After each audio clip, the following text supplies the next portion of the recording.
Hi friends, welcome to my channel. ನಾನು ಇವತ್ತು ತೋರಿಸ್ತಿರೋ recipe chilli butter garlic rice.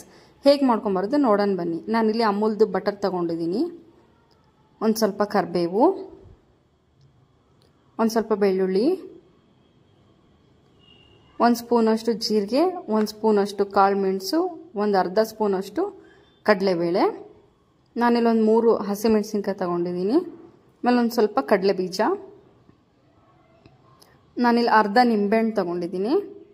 Next ಏನು ಮಾಡೋಣ ಅಂದರೆ, ನಾವು ಜೀರಿಗೆ ಮತ್ತು ಕಾಳು ಮೆಣಸು ಏನು ತೊಗೊಂಡಿರ್ತೀವಲ್ಲ ಅದನ್ನು ಹಾಕ್ಬಿಟ್ಟು ಚೆನ್ನಾಗಿ ಕುಟ್ಟಿ ಪುಡಿ ಮಾಡ್ಕೊಳ್ಳೋಣ.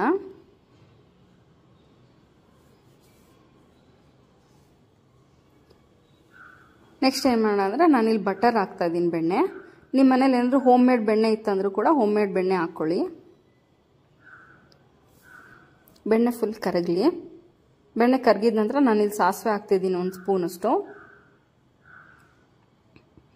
ಸಾಸಿವೆ ಹಾಕಿದ ತಕ್ಷಣ ಕಡಲೆಬೇಳೆ ಹಾಕ್ತಾಯಿದ್ದೀನಿ.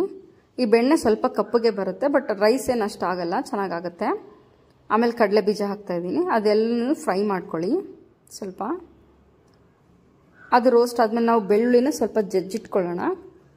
ಬೆಳ್ಳುಳ್ಳಿ ಹಾಕಿದ ನಂತರ ಕರಿಬೇವು. ಬೆಳ್ಳುಳ್ಳಿ ಹಂಗೆ ಹಾಕಿದ್ರೆ ಅದು ಫ್ಲೇವರ್ ಬರಲ್ಲ, ಅದಕ್ಕೆ ಸ್ವಲ್ಪ ಜಜ್ಕೊಳ್ಳೋಣ.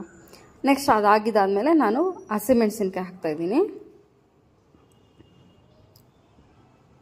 ನೋಡಿ, ಇಷ್ಟು ರೆಡಿ ಆಗಿದ್ದಾದಮೇಲೆ ನೆಕ್ಸ್ಟ್ ನಾವೇನು ಮಾಡೋಣ ಅಂದರೆ, ಅದಕ್ಕೆ ಕುಕ್ ಮಾಡ್ಕೊಂಡಿರೋ ಅನ್ನ ಹಾಕೋಣ. ಅನ್ನ ಹಾಕಿ ಸ್ವಲ್ಪ ಪೌಡರ್ ಏನು ಮಾಡ್ಕೊಂಡಿರ್ತೀವಲ್ಲ, ಜೀರಿಗೆ ಮತ್ತು ಕಾಳು ಮೆಣಸಿಂದು, ಆ ಪೌಡರ್ ಹಾಕ್ತಾಯಿದ್ದೀನಿ. ನೆಕ್ಸ್ಟ್ ರುಚಿಗೆ ತಕ್ಕಷ್ಟು ಉಪ್ಪು. ಆಮೇಲೆ ನಾವು ನಿಂಬೆಹಣ್ಣು ತೊಗೊಂಡಿರ್ತೀವಲ್ಲ, ಆ ನಿಂಬೆಹಣ್ಣು ಕೂಡ ಇದಕ್ಕೆ ಸೇರಿಸ್ಕೊಳ್ಳೋಣ.